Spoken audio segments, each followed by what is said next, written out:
നമസ്കാരം സാറേ. സാർ, നമ്മുടെ രാജ്യത്ത് ആർട്ടിഫിഷ്യൽ ഇൻ്റലിജൻസിൻ്റെ ഒരു ഉച്ചകോടി ആരംഭിക്കുകയാണ്. അപ്പോൾ ആ ഉച്ചകോടിയിൽ പങ്കെടുക്കാനായിട്ട് നിരവധി ലോക രാഷ്ട്ര തലവന്മാർ വന്നിട്ടുണ്ട്. അപ്പോൾ ഈ ഉച്ചകോടിക്ക് മുന്നോടിയായിട്ട് നമ്മുടെ പ്രധാനമന്ത്രി ശ്രീ നരേന്ദ്രമോദി 7 രാഷ്ട്ര തലവന്മാരുമായിട്ട് കൂടിക്കാഴ്ച നടത്തുകയും ചർച്ച നടത്തുകയും ചെയ്തു. അത് നമ്മുടെ ചരിത്രത്തിലില്ലാത്ത ഒരു കാര്യമാണ്.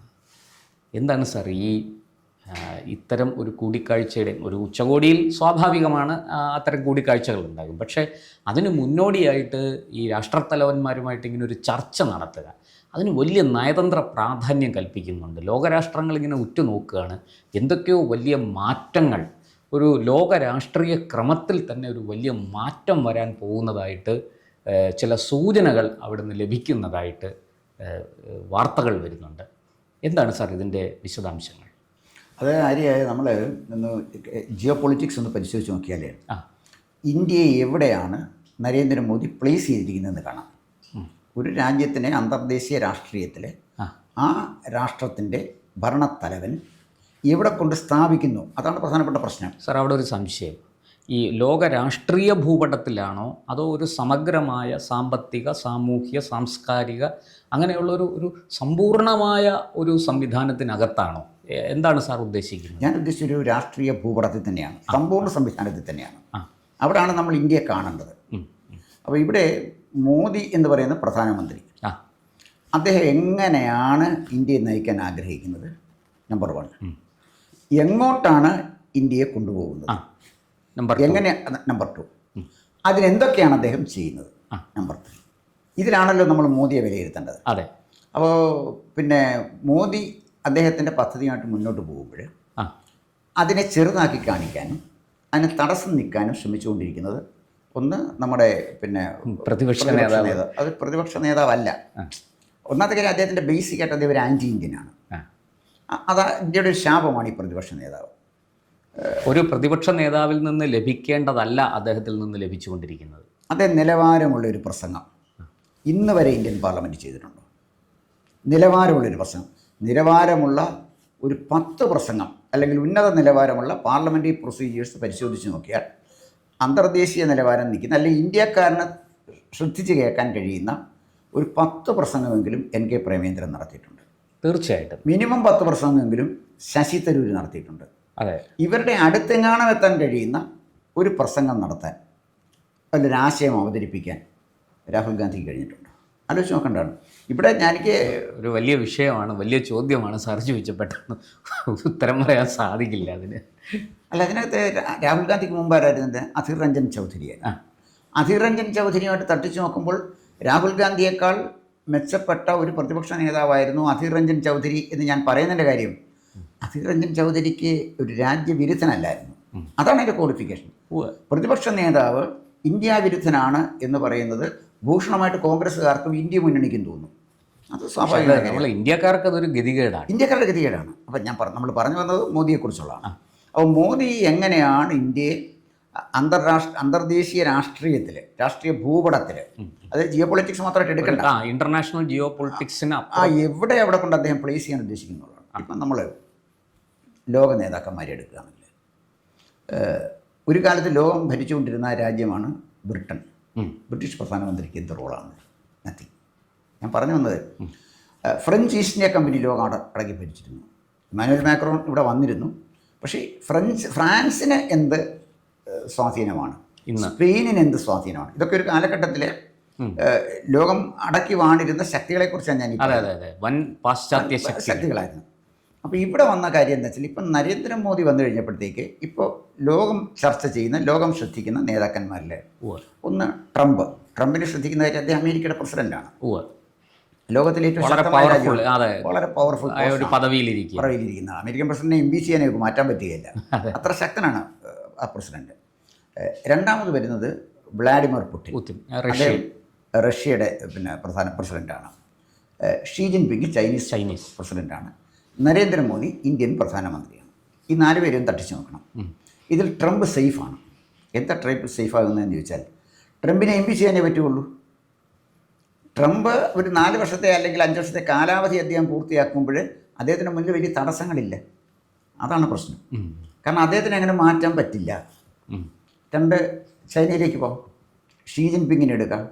അദ്ദേഹം മരണം വരെ ചൈനയുടെ പ്രസിഡന്റാണ് തീരുമാനിച്ചിരിക്കുന്നത്.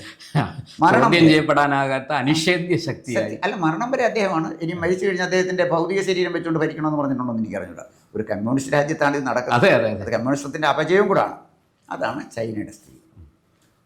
വ്ളാഡിമിർ പുടിനെ സംബന്ധിച്ചിടത്തോളം അദ്ദേഹം ഒരു വിവാദ നായകനാണ്. ജനാധിപത്യം എന്നൊക്കെ പറയുമെങ്കിലും പ്രതിപക്ഷ നേതാവ് പോലും അവിടെ ജീവനോടെ ഇല്ല. അതാണല്ലോ റഷ്യയുടെ സ്ഥിതി. ഇവിടെ ഇന്ത്യയെ നോക്കിക്കഴിഞ്ഞാൽ ഇന്ത്യൻ പാർലമെൻറ്റിൽ 100 പേരുണ്ടെങ്കിൽ 51 പേര് വോട്ട് ചെയ്താൽ നരേന്ദ്രമോദി പുറത്തു പോകും. 2, നരേന്ദ്രമോദിയുടെ ഗവൺമെൻറ്റിനെ BJPക്ക് മാത്രമായിട്ട് കേവല ഭൂരിപക്ഷം ഇല്ല. ഇവിടെ അതിനെ താനെ നിർത്തിയിരിക്കുന്നത് 2 പ്രാദേശിക കക്ഷികളാണ്. ഒന്ന് പിന്നെ ബീഹാറിൽ നിന്നുള്ള നിതീഷ് കുമാറിൻ്റെ പാർട്ടിയും, പിന്നെ ഒന്ന് ആന്ധ്രയിൽ നിന്ന് ചന്ദ്രബാബു നായിഡു. ഇവരുടെ സഹായത്തിലാണ് ഈ ഗവൺമെൻറ് നിൽക്കുന്നത്. എന്ന് പറഞ്ഞാൽ നരേന്ദ്രമോദി മറ്റു 3 പേരിൽ നിന്ന് വ്യത്യസ്തമായിട്ട് ആഭ്യന്തരമായിട്ട് അദ്ദേഹത്തിന് നേരിടേണ്ടി വരുന്ന വെല്ലുവിളി വളരെ വലുതാണ്. അപ്പോൾ സുസ്ഥിരമായൊരു ഭരണ സംവിധാനമാണ് അദ്ദേഹത്തിന്, അങ്ങനെ അങ്ങ് പറയാൻ പറ്റില്ലല്ലോ. ഇതിനെ അതിജീവിച്ച് ഇന്ത്യയെ കൊണ്ടുപോയി ലോക രാഷ്ട്രങ്ങളുടെ ഇടയിൽ പ്രധാനപ്പെട്ട ഒരു സ്ഥാനത്ത് അദ്ദേഹത്തിന് സ്ഥാപിക്കാൻ കഴിഞ്ഞു എന്ന് പറഞ്ഞാൽ അതാണ് ലീഡർഷിപ്പ് ക്വാളിറ്റി എന്ന് പറയുന്നത്. ഉദാഹരണത്തിന് രാജീവ് ഗാന്ധി ഭരിച്ചു. ഇന്ത്യയിൽ ഒരു പ്രധാനമന്ത്രിയും കിട്ടാത്ത ഭൂരിപക്ഷത്തിലാണ് രാജീവ് ഗാന്ധി ഭരിച്ചത്. അതെ. എവിടെ പോയി? ഇന്ദിരാഗാന്ധി ദീർഘകാലം ഭരിച്ചു. അടിയന്തരാവസ്ഥയ്ക്ക് മുമ്പും ഭരിച്ചു, അടിയന്തരാവസ്ഥയ്ക്ക് ശേഷവും ഭരിച്ചു. അന്നൊക്കെ ഇന്ത്യയെ വിളിക്കൂ, ഇന്ത്യയെ രക്ഷിക്കൂ എന്നാണ് പറയുന്നത്. അതായിരുന്നല്ലോ. ആരും മോദി എന്നാൽ ഇന്ത്യ, ഇന്ത്യ എന്നാൽ മോദി എന്ന് പറയാൻ മോദി സമ്മതിക്കത്തില്ലല്ലോ, പിന്നോട്ട് പറയുന്ന കാര്യം. അപ്പം ഇവരൊക്കെ നമ്മൾ തട്ടിച്ചു നോക്കുമ്പോൾ നരേന്ദ്രമോദി നേരിടുന്ന ആഭ്യന്തരമായ പ്രശ്നമാണ് ഈ പറയുന്നത്. അത് അദ്ദേഹം ഗൗനിക്കുന്ന പോലുമില്ല, പരിഗണിക്കുന്നില്ല. കാരണം അദ്ദേഹം നിലകൊള്ളുന്നത് രാജ്യത്തിന് വേണ്ടിയാണ്. ഒരു ലക്ഷ്യമുണ്ട്. രാജ്യത്തെ ജനങ്ങൾ തന്നോടൊപ്പം ഉണ്ട് എന്ന് നരേന്ദ്രമോദിക്ക് ഉറപ്പാണ്. ആ ഉറപ്പുള്ള ഒരു നേതാവിനെ പറയാം. ഒരു നേതാവില്ലല്ലോ. DMK എന്ന് പറഞ്ഞാൽ ഞങ്ങൾ മോഷണം നടത്തി, കുറേ മോഷണത്തിൻ്റെ മുതൽ പിന്നെ പാവപ്പെട്ടവർക്കൊക്കെ വിതരണം ചെയ്ത് ഒരു തിരുട്ട് ഫാമിലിയാണല്ലോ ഈ സ്റ്റാലിൻ്റെ കുടുംബം. എല്ലാവരുടെ കോൺട്രിബ്യൂഷൻ ഒന്നും ഇല്ലല്ലോ. അപ്പോൾ അതാണ് അവിടെ നടക്കുന്നത്. മറ്റെല്ലാം പ്രാദേശിക കക്ഷികളല്ലേ. അപ്പോൾ ഇവിടെ ഞാൻ ചോദിക്കുന്നത്, ഇത്രമാത്രം സങ്കീർണമായ രാഷ്ട്രീയ സ്ഥിതിയിൽ നിൽക്കുന്ന ഒരു രാജ്യം, ജാതി മത ശക്തികൾ തമ്മിൽ തെല്ലുന്ന ഒരു രാജ്യം, ഹിന്ദുക്കളും മുസ്ലിങ്ങളും തമ്മിലുള്ള വൈര്യം നിലനിർത്താനോ അത് ഫ്ലെയിം ഓഫ് ചെയ്യാനോ ശ്രമിക്കുന്ന ഘടകകക്ഷികൾ, അല്ലെങ്കിൽ ഇന്ത്യൻ നാഷണൽ കോൺഗ്രസ്, പിന്നെ മതപണ്ഡിതന്മാർ, ഇവരെല്ലാം കൂടെ ചേർന്ന ഒരു സമൂഹത്തിനെയാണ് നരേന്ദ്രമോദി. മുള്ളുമുരുക്കും മൂർഖൻ പാമ്പ് എല്ലാം ഇവിടെ ഉണ്ട്. പക്ഷേ ഈ മനുഷ്യൻ ഈ പരിമിതികളെ എങ്ങനെ മറികടന്നു എന്ന് നോക്കണം. അവിടാണ് അദ്ദേഹത്തിൻ്റെ തന്ത്രം നമ്മൾ മനസ്സിലാക്കേണ്ടത്. ഒന്ന് ട്രംപ് അന്തർദേശീയ രംഗത്തെ ഒരു പ്രാഞ്ചിയേട്ടനാണ്. നോബൽ സമ്മാനം എനിക്ക് കിട്ടിയേ പറ്റുമെന്ന് പറഞ്ഞു. വേറെ ഒരാൾ നോബൽ സമ്മാനം വാങ്ങിച്ചുകൊണ്ടെന്ന് ഇയാൾക്ക് കൊടുത്തു. അമേരിക്ക ഇത്രമാത്രം അപഹാസ്യം ഒരു ചരിത്രമില്ല. ഇത്രയും ഒരു വിട്ടി പ്രസിഡന്റിനെ അമേരിക്ക കണ്ടിട്ടേ ഇല്ല. പിന്നെ അമേരിക്കയിൽ ഈ പ്രസിഡന്റിനെ മാറ്റാനൊക്കാത്തത് കൊണ്ട് അവരങ്ങ് സഹിച്ചു പോന്നു എന്നുള്ളതല്ലാതെ ട്രംപിന് അന്തർദേശീയമായ എന്ത് ഒരു നിലവാരമാണുള്ളത്. ബ്രസീൽ പ്രധാനമന്ത്രി പറഞ്ഞല്ലോ, ബ്രസീലിൻ്റെ പ്രസിഡന്റ് പറഞ്ഞു മോദിയായിട്ട് അദ്ദേഹത്തോട് സംസാരിക്കാൻ പറഞ്ഞു, എനിക്ക് മോദിയായിട്ട് സംസാരിക്കാൻ, എനിക്ക് ട്രംപുമായിട്ട് സംസാരിക്കാൻ സമയമില്ലെന്ന് ബ്രസീലിൻ്റെ ഭരണാധികാരി പറഞ്ഞതാണ്. അപ്പം ഈ ലോകരാജ്യങ്ങളിൽ അമേരിക്കയുടെ റിസോഴ്സസ് കൊണ്ട്, അമേരിക്കയുടെ ആയുധബലം കൊണ്ട് ട്രംപിനെ അംഗീകരിക്കുന്നു എന്നല്ലാതെ ട്രംപിന് വേറെ ഒരു റോളില്ല അവിടെ. ട്രംപിൻ്റെ ഒരു കാലിബർ കൊണ്ട് ട്രംപിനെ ലോകം അംഗീകരിക്കുകയല്ല. ഇപ്പം എബ്രഹാം ലിങ്കൻ, അദ്ദേഹത്തിന് കിട്ടിയ അംഗീകാരം വേണം. അത് വ്യക്തിപരമായിട്ട് കൂടിയാണ്. ജോൺ എഫ് കെന്നഡി, ഇവർക്കൊക്കെ കിട്ടിയ അംഗീകാരം വേറെയാണ്. പക്ഷേ ട്രംപ് ഇന്ന് അംഗീകരിക്കപ്പെടുന്നത് അമേരിക്കയുടെ ധനശേഷിയിലും ആയുധബലത്തിലുമാണ്. അതാണ് ട്രംപിൻ്റെ പ്രത്യേകത. ഇനി പുട്ടിനിലേക്ക് പോകാം. അപ്പോൾ ട്രംപിനോട് ശക്തമായി എതിരുണ്ട്. ലോകരാഷ്ട്ര നേതാക്കന്മാർക്കൊക്കെ ട്രംപിനോട്, യൂറോപ്യൻ യൂണിയൻ നിവൃത്തിയില്ലാത്തത് കൊണ്ട് സഹിക്കുകയാണ്. അവരുടെ പ്രസിഡന്റായാലും അങ്ങ് സഹിക്കുന്നതെന്ന് മാത്രമേ ഉള്ളൂ. ഇപ്പോൾ ഫ്രാൻസിന് ശക്തമായ അഭിപ്രായ വ്യത്യാസം അമേരിക്കയായിട്ടുണ്ട്, യൂറോപ്യൻ യൂണിയനുണ്ട്, ജർമ്മനിക്കുണ്ട്, റഷ്യക്കുണ്ട്, ചൈനയ്ക്കുണ്ട്, തൊട്ടടുത്ത് കിടക്കുന്ന കാനഡയ്ക്കുണ്ട്. അപ്പം ഞാൻ പറഞ്ഞു വന്നത്, അമേരിക്കയെ ആരും അംഗീകരിക്കുന്നില്ല, അങ്ങനെ മാനസികമായിട്ട് ബഹുമാനിക്കുന്നില്ല. പക്ഷേ അമേരിക്കയുടെ കരുത്തുകൊണ്ട് അവർ സഹിക്കുന്നു. പിന്നെ വന്ന് പുട്ടിനെ എടുത്തു കഴിഞ്ഞാൽ, റഷ്യയുടെ അടുത്തുള്ള ചെറിയ രാജ്യം, ഒരു കാലത്ത് USSRന്റെ ഭാഗമായിരുന്ന ക്രൊയേഷ്യയല്ലേ അദ്ദേഹം, യുക്രൈനെയല്ലേ അദ്ദേഹം ആക്രമിച്ചത്. യുക്രൈൻ്റെ ഒരു കാലത്ത് റഷ്യയുടെ ഭാഗമായിരുന്നല്ലോ, കസാക്കിസ്ഥാൻ, ഉസ്ബെക്കിസ്ഥാൻ, യുക്രൈനൊക്കെ. ആ യുക്രൈനെ അദ്ദേഹം ആക്രമിച്ചു. വളരെ ചെറിയൊരു രാജ്യമാണ്. എന്നിട്ടും യുക്രൈനെ തോൽപ്പിക്കാൻ അദ്ദേഹത്തിന് കഴിഞ്ഞില്ല. ഇപ്പോഴും സെലൻസ്കി പിടിച്ച് നിൽക്കുകയാണ് അവിടെ. അപ്പോൾ റഷ്യയുടെ ഒരു പിന്നെ ഒരു പോർഷൻ പിടിച്ചുകൊണ്ട് പോകും, അല്ലെ ഇടയ്ക്ക് പോയി ബോംബിടുന്നു, ജനവാസ കേന്ദ്രങ്ങളിൽ കുറേ പേരെ കൊല്ലുന്നു, അതല്ലാതെ വേറെ നേട്ടമൊന്നുമില്ലല്ലോ. പക്ഷേ ലോക ജനതയുടെ ഇടയിൽ പുടിൻ അനഭിമിതനാണ്. കാരണം ഒരു ജനതയ്ക്ക് നേരെ നടത്തുന്ന കടന്നാക്രമണമുണ്ട്. 3 ഷീ ജിൻപിങ്ങിൻ്റെ രാജ്യത്ത് ജനാധിപത്യമില്ല. അദ്ദേഹമാണ് തീരുമാനിക്കുന്നത്. അദ്ദേഹമാണ് ഐ ആം ദ സ്റ്റേറ്റ് എന്ന് പണ്ട് ഫ്രാൻസിലെ രാജാവ് പറഞ്ഞതുപോലെ തന്നെ വേറൊരു ഭാഷയിലാണ് ഷീ ജിൻപിങ് ചെയ്തുകൊണ്ടിരിക്കുന്നത്. അപ്പോൾ അദ്ദേഹത്തിന് ഇപ്പോൾ ഈ അടുത്ത സമയത്ത് തന്നെ അവിടുത്തെ ടോപ്പ് പിന്നെ ഒഫീഷ്യൽസിനെ, മിലിറ്ററി ഒഫീഷ്യൽസിനെ കുറേ പേരെ അങ്ങ് മാറ്റി ചിലരെയൊക്കെ പിടിച്ചകത്തിട്ടു. മാറ്റി എന്ന് പറഞ്ഞാൽ മാറ്റിയവനെ പിന്നെ നമ്മൾ കാണാൻ പോകുന്നില്ല. മാറ്റേ ഉള്ളൂ, പിന്നെ അവനെ കൊന്നുകളയും. പിന്നെ ഇവനെയൊന്നും കാണില്ല. വളരെ അപൂർവമായിട്ടൊക്കെ പിടിച്ച് നിൽക്കത്തുള്ളൂ. ഒരു സുപ്രഭാതത്തിൽ അദ്ദേഹത്തിന് തോന്നി ഇവരെ മാറ്റി. അപ്പം ഷീ ജിൻപിങ് ഒരു ജനാധിപത്യ രാജ്യത്തെ അല്ല നയിക്കുന്നത്. അപ്പോൾ ഒരു ജനാധിപത്യ രാജ്യത്തെ നയിക്കുന്ന നേതാവല്ല ഷീ ജിൻപിങ്. പിന്നെ ഈ സങ്കീർണതകൾക്കൊക്കെ അടക്കം ഈ യൂണിറ്റി ഇൻ ഡൈവേഴ്സിറ്റി എന്നല്ലേ പറയുന്നത്, വൈരുദ്ധ്യത്തിലുള്ള ഒരു ഏകത്വത്തിൽ നിൽക്കുന്ന ലോകത്തിലെ ഏറ്റവും സംസ്കാര സമ്പന്നം, ഏറ്റവും പ്രാചീനമായ സംസ്കാരമുള്ള ഒരു രാജ്യത്തെ നയിക്കുന്ന ആളാണ് നരേന്ദ്രമോദി. അദ്ദേഹം അവിടെ എത്തിയത് ആയുധബലത്തിലല്ല, അമേരിക്കയുടെ ആയുധബലത്തിലല്ല, അല്ലെങ്കിൽ റഷ്യയുടെ ആയുധബലത്തിലല്ല, ചൈനയുടെ സമ്പത്തോ ആയുധമോ പോലെയല്ല. അദ്ദേഹം നേടിയത് അദ്ദേഹത്തിൻ്റെ സ്വഭാവ ഗുണങ്ങൾ കൊണ്ടും തന്ത്രം കൊണ്ടും അദ്ദേഹത്തിൻ്റെ രാജ്യസ്നേഹം കൊണ്ടും നേടിയ നേട്ടമാണ് നരേന്ദ്രമോദി. ഈ ഒരു അദ്ദേഹത്തിൻ്റെ ആ ഒരു മിടുക്കാണോ ഈ സമ്മിറ്റിൽ ഇത്രയും ലോകരാഷ്ട്ര തലവന്മാർ അദ്ദേഹത്തെ കാണാനും സംസാരിക്കാനും ചർച്ച നടത്താനും ഒക്കെ തയ്യാറായതിന് കാരണം? ആ ചർച്ചയെ സംബന്ധിച്ച് എന്തെങ്കിലും നമുക്ക് വിവരങ്ങൾ ലഭ്യമാണോ?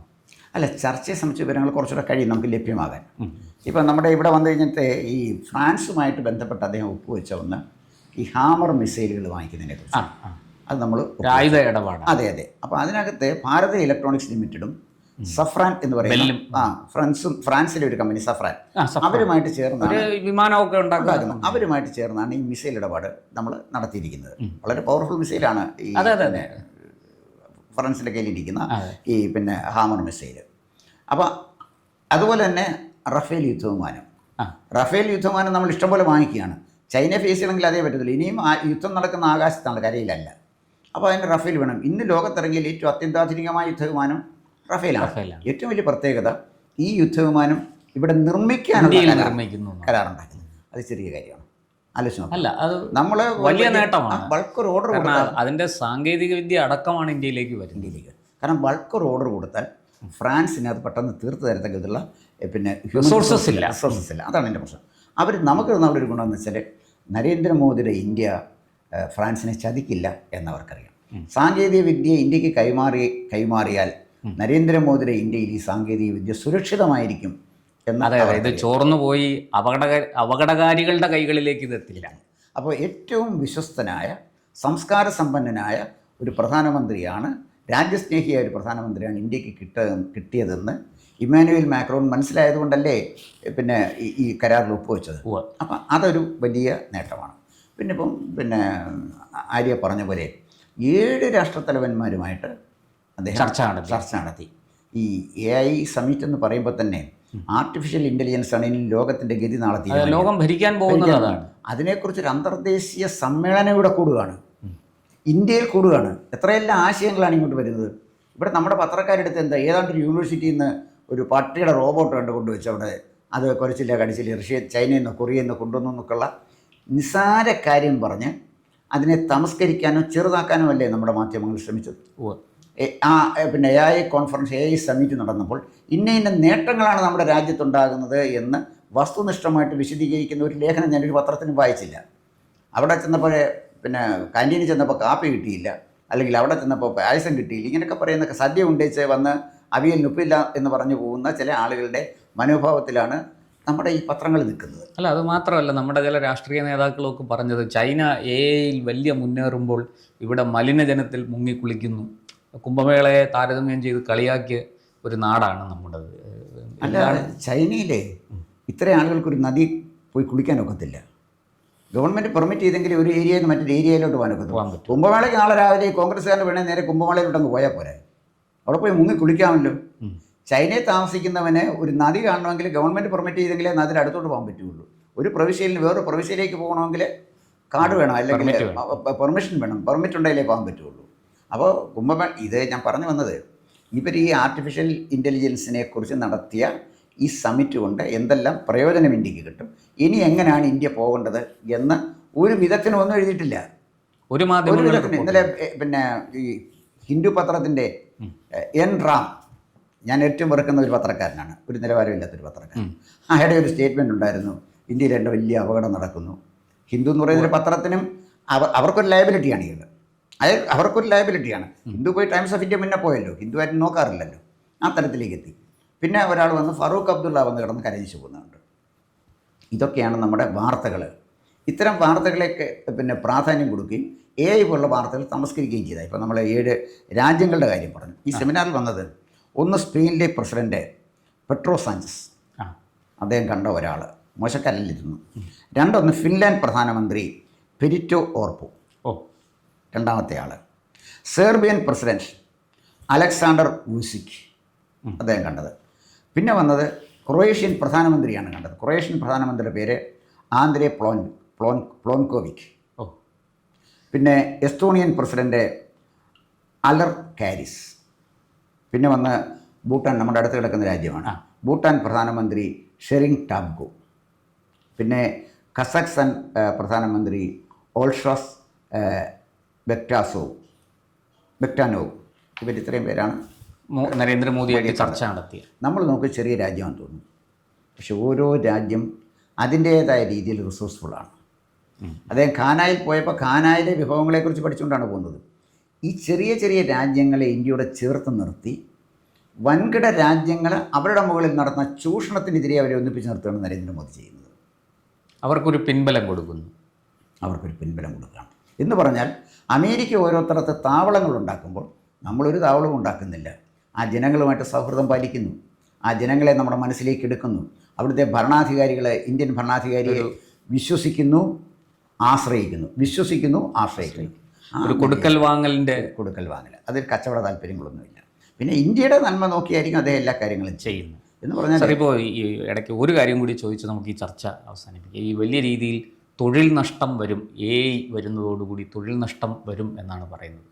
അപ്പോൾ അവിടെ ആ തൊഴിൽ നഷ്ടം പരിഹരിക്കാനുള്ള ഒരു മാർഗം കൂടി ഈ ചെറിയ രാഷ്ട്രങ്ങളുമായിട്ട് സഹകരിക്കുന്നതിലൂടെ നരേന്ദ്രമോദി ഉണ്ടാക്കിയെടുക്കുകയാണോ? കാരണം ഇവിടുന്ന് തൊഴിൽ നഷ്ടം വരുന്ന ആൾക്കാരെ ഈ രാജ്യങ്ങളിലേക്ക് പുതിയ പുതിയ സംരംഭങ്ങളുമായിട്ട് അവിടെ ചേക്കേറാൻ, അല്ലെങ്കിൽ അവിടെ പോയി ജോലി എടുക്കാൻ, അല്ലെങ്കിൽ അവർക്ക് ഇങ്ങോട്ട് വന്ന് പുതിയ സംവിധാനങ്ങൾ ഇവിടെ ഒരുക്കാൻ, അങ്ങനെ എന്തെങ്കിലും ഒരു കാരണം ഇതിനെക്കുറിച്ച് പുറത്ത് വലിയ വിവരങ്ങളൊന്നും വന്നിട്ടില്ല. അതുകൊണ്ടുകൂടിയാണ് ഞാൻ ചോദിച്ചത്, അങ്ങനെ ഒരു നീക്കം ഇതിനകത്തുണ്ടോ? അല്ല, അതിൻ്റെ ആവശ്യമില്ല. ആർട്ടിഫിഷ്യൽ ഇൻ്റലിജൻസ് എന്തോ തൊഴിൽ നഷ്ടമല്ല വരുന്നത്, പുതിയ തൊഴിലവസരങ്ങളാണ് വന്നത്. പണ്ട് കമ്പ്യൂട്ടർ വന്നപ്പോഴേ കമ്പ്യൂട്ടർ അറബിക്കടലിൽ കളയണം, ഇന്ത്യയിലെ മൊത്തം ആളുകൾക്കും തൊഴിൽ കൊടുത്തേ കമ്പ്യൂട്ടർ വരാൻ പറ്റത്തുള്ളൂ. തൊഴിൽ തിന്നുന്ന ബഗൻ എന്നായിരുന്നല്ലോ പറഞ്ഞിട്ട്. ഇപ്പോൾ AKG സെൻ്ററിൽ ഇരിക്കുന്ന കമ്പ്യൂട്ടറല്ലേ, നേതാക്കന്മാരുടെ കയ്യിലിരിക്കുന്ന ലാപ്ടോപ്പല്ലേ, പോക്കറ്റിലിരിക്കുന്നത് ഏറ്റവും ലേറ്റസ്റ്റ് മൊബൈൽ ഫോണല്ലേ. അപ്പം ഞാൻ പറഞ്ഞത്, ഈ പമ്പര വിഡ്ഢികൾ ഇവർ പറയുന്നതിനകത്ത് ഒരടിസ്ഥാനവുമില്ല. ആർട്ടിഫിഷ്യൽ ഇൻ്റലിജൻസ് സാധ്യതയുടെ വലിയൊരു ലോകമാണ് നമ്മുടെ മുന്നിൽ തുറന്നിരിക്കുന്നത്. ഉദാഹരണത്തിന്, മീൻ പിടിക്കാൻ പോകുന്നവന് മീനെ ഏത് സ്ഥലത്ത് കിട്ടും, ഏറ്റവും ലേറ്റസ്റ്റായിട്ട് മീൻ പിടിച്ച് എവിടെ കൊണ്ടുവന്നു എന്നറിയാം. അപ്പോൾ കൊല്ലത്ത് നിൽക്കുന്ന ഒരാൾക്ക് വിഴിഞ്ഞത്ത് പോകാം, അല്ലെങ്കിൽ വേറൊരു സ്ഥലത്തേക്ക് പോകാം. അതിൻ്റെ മാർക്കറ്റ് എവിടെ ഉണ്ടെന്ന് നോക്കാം, അത് മാർക്കറ്റ് ചെയ്യാം. അതിനൊക്കെ അവരെ ഉപയോഗിക്കുന്ന എന്താണ്? ആർട്ടിഫിഷ്യൽ ഇൻ്റലിജൻസിനെയല്ലേ. അപ്പോൾ ആർട്ടിഫിഷ്യൽ ഇൻ്റലിജൻസ് നമ്മുടെ ജീവിത നിലവാരം ഉയർത്തും, രാജ്യത്തിൻ്റെ സമ്പദ്ഘടനയെ ശക്തമാക്കും, കൂടുതൽ തൊഴിലവസരങ്ങളും കൊണ്ടുവരും. പമ്പര വിഡ്ഢികളായ കമ്പ്യൂട്ടറിനെ എതിർത്ത, ട്രാക്ടറിനെ എതിർത്ത മരം മണ്ടന്മാർ നടത്തുന്ന തൊഴിൽ നഷ്ടം എന്ന ഈ പ്രചാരണം നടത്തും. ഇത് കേട്ടുകൊണ്ട് കുറേ ആളുകൾ, ഈ പിന്നെ നമ്മുടെ സാംസ്കാരിക നായകന്മാർ, പിന്നെ ടെക്നീഷ്യൻസ് ഇറങ്ങും. എൻ രാമനെ പോലുള്ള ആളുകൾ ഇറങ്ങും. രാമനൊക്കെ ആരാ നോക്കുന്നത്? രാമൻ എന്ത് പ്രാധാന്യമുള്ള എൻ രാമനെ ആരൊക്കെ മെയിൻ ചെയ്യുന്നത്? അപ്പോൾ ഇത്തരം കുറേ ആളുകൾ ഇറങ്ങി പിന്നെ ഈ പൂർണ്ണചന്ദ്രനെ കണ്ടുകൊണ്ട് പാട്ട് വരയ്ക്കുന്ന പോലെ ശബ്ദമുണ്ടാക്കാം എന്നുള്ളതല്ലാതെ ഇന്ത്യ ഉദിച്ചുയരുക തന്നെയാണ്. നരേന്ദ്രമോദിയുടെ ശക്തമായ നേതൃത്വത്തിൽ ഇന്ത്യ മുന്നോട്ട് വെച്ചിരിക്കുന്ന ഏറ്റവും ഫലപ്രദമായ കാൽവയ്പിലൊന്നാണ് ഈ ആർട്ടിഫിഷ്യൽ ഇൻ്റലിജൻസ് സമ്മിറ്റ്. തീർച്ചയായിട്ടും നമുക്ക് കൂടുതൽ വിവരങ്ങൾ പുറത്തു വരട്ടെ. വീണ്ടും ഈ വിഷയവുമായിട്ട് വരാം. നന്ദി, നമസ്കാരം. കൂടുതൽ വാർത്തകളും വിശേഷങ്ങളും നേരിട്ട് ലഭിക്കാൻ ജനങ്ങളിൽ നിന്ന് ജനങ്ങളിലേക്ക് ജനഭൂമി ന്യൂസ് സബ്സ്ക്രൈബ് ചെയ്യൂ. ബെൽ ബട്ടൺ അമർത്താനും മറക്കരുത്.